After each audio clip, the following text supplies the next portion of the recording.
What's up, everybody? So look, let's just dive right into it. A lot of people's always wonder what would make an individual join a gang. It's kind of like fall in the same category of what to make a person want to become a bodybuilder. Most people join a gang because of protection, want to build a family of peoples that's a part of this degenerate group of folks that's been overlooked, outcast, and everything else, right? But you always get some of those kids that want to join a gang that was brought up really good. You know, they had the mom and their dad in the household, but they just wanted to be rebelling. And then they start creating chaos, right? And those are some of the guys that get the most jail time, are getting murdered at a very young age, right? So it's a lot of different variables on why anyone would join a gang or why anyone would bodybuild. Because most guys get into bodybuilding because they tired of getting bullied, or they want to try to think they could get chicks. But in reality of it all, they both are kind of similar. Now, I know some of you going like, they're nothing alike. Whatever. I don't care what you say. My outlook on it, my 38 years of doing them both, being around them both forever, I know a whole lot when it pertains it. I know a whole lot when it pertains bodybuilding. I know a whole lot when it pertains gangbanging, right? Now, why did Mack Truck join a gang? This is the thing. Mack Truck didn't join no gang. I didn't seek out or woke up and said, I want to go join this gang. My upbringing, since 18, was unheard of. You see what I'm saying? So I could have been from any hood I wanted to be from because my family is from every hood. Damus, Bloods, Crips, from the neighborhood card to the gangster card, the Pyro card, to the blood card. Like, I have family from nearly every black hood there is. You see what I'm saying? So, with that being said, I didn't join the gang. I was raised into it. Now, why did I become where I'm from? Is because some of my family members that I was closer with from this gang that I'm from was from that gang. So I was engulfed into this at a very, very, very young age, and I was extremely quiet about it. You know, I would try to build posses around it and cliques around it because one of my older brother, he always told me if he found out I was gang banging that he'd kill me. And I believed him because, hell, I witnessed him do so much to people. Not only that, he used to beat me up so much, you know, so I believed him. So I never let that secret out until he just got out of prison for doing 24 plus years.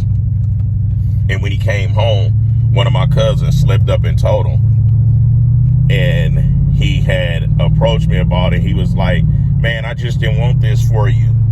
I didn't want this for you and all of this. But he was like, man, you did a great job with it and all of this, you know. So when you growing up in a black community, 9 times out of 10, in a rough area, rough neighborhood, rough bringings, and my parents were young having kids. You know, my mom started having kids at 14. So your parents are your siblings. I was designed to do 2 things.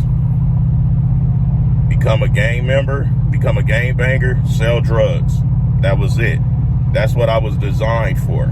Now, I beat the odds because I did them both. However, I was the first one to graduate out of high school of my family. You know what I'm saying? And then when I broke that mold, a lot of other family members started breaking the molds as well. However, a lot is still in the prison system.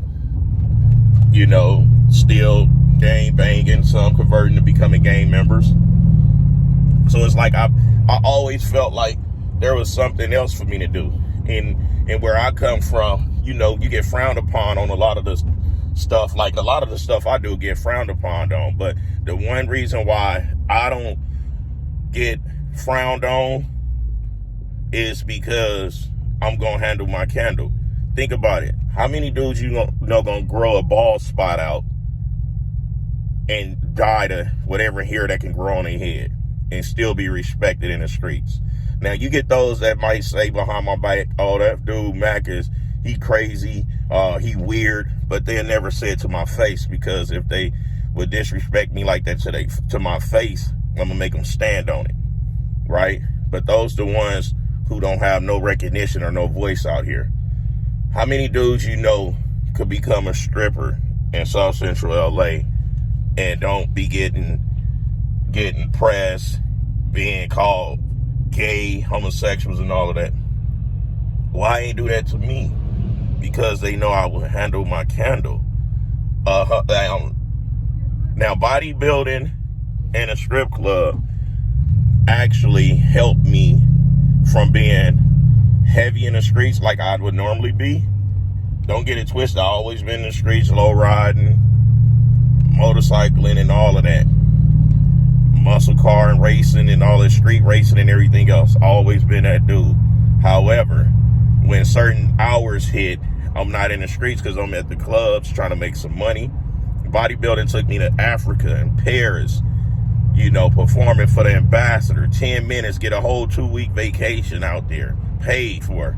You see, that's what, not bodybuilding, stripping did that. Stripping did that. The strip club got me to Africa and Paris and all of that, right? Bodybuilding took me on a UK tour. Now, I ain't touched damn near every state in the U.S., but leaving the country for the very first time, getting a passport, early 2000s, came from Mel Exotic. How many people can say they done that? How many people can say they did that off of just their body, they look? I don't know no one besides me and my boy Bump and Grind at Luray, that me and him went out there and did that. You see, so bodybuilding and gangbanging for me always went hand in hand, because inside the strip club lifestyle, everybody that was in that, 99% of them guys was from different neighborhoods, and that's how I got to where I could get along with certain dudes from neighborhoods, because those dudes that was dancing, and they was somebody in their hood though. And that's what made it different in LA with being a Male Exotic dancer, to where that you could be a gang member, a gang banger, and dancing, and nobody frowned upon you, because there's some real ones doing it, because most guys couldn't get no regular job because of their criminal records, criminal backgrounds, and all of that. It was legal pimping. You see what I'm saying? And when it comes to bodybuilding, a lot of people use bodybuilding to escape. Those that's been getting bullied, they don't get bullied no more, but they become bullies. They become bullies. You can see some of the influencers in this business that act tough, super tough, and want to be super gangster. You can tell they used to be the ones getting bullied.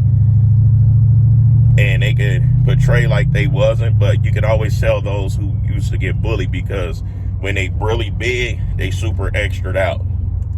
When they small, they the victim, you see. So they kind of go hand in hand. And then you get other bodybuilders that got into the sport for the love of it, because me, I always seen the hood dudes in my neighborhood, in the Nickerson Gardens, from the Nickerson Gardens to Compton or wherever else, where I grew up at a really young age. Because I grew up, when I came up into touching weights, my first time touching weights was in the Bonnie Hunters in the Nickerson Gardens. I was like 4 or 5. I used to put, and that's when pig iron was out, I used to put a weight in between the broomstick, and it'd just be rolling up my body. So I got into it at a very, very, very, very, very, very young age. And it was because it wasn't Arnold Schwarzenegger that was really my hero. It was the dudes in the neighborhood. It was the dudes in the neighborhood that was the heroes for me. So I wanted to be like them. But the one thing I ain't like was they didn't have no legs. Their legs was extremely small. So I was like, yeah, I got to figure out how I can do this, do that, do this, do that.